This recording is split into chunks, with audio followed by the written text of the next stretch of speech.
Hi there, English learners. Today we're diving into some tiny words that cause big confusion. Prepositions, especially the classic trio, in, on, and at. They tell us where or when something is, and if you get them wrong, your pizza might end up on the ceiling instead of in the oven.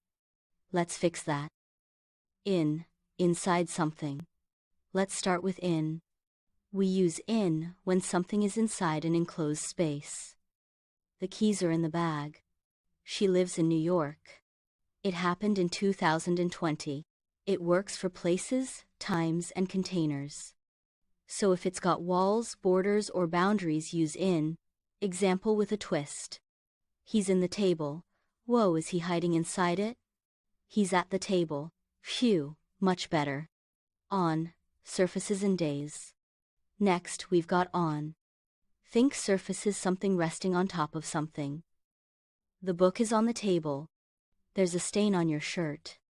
The meeting is on Monday. Yep, days and dates use on too. If you can touch it like a surface, or if it's a calendar day, use on.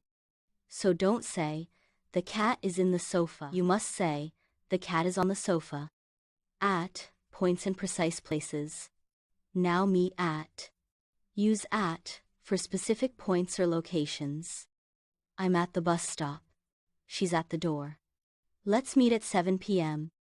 Think of at as pointing to a tiny dot on a map or clock. And no, you're not in the school unless you're talking about the building. He's at school, attending. He's in the school, inside the building. Quick recap. In, inside, in the box, in June. On, surface or date, on the wall, on Friday. At, specific point, at this place.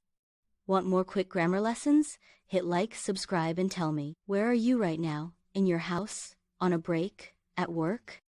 Write it in the comments using the right preposition. See you next time.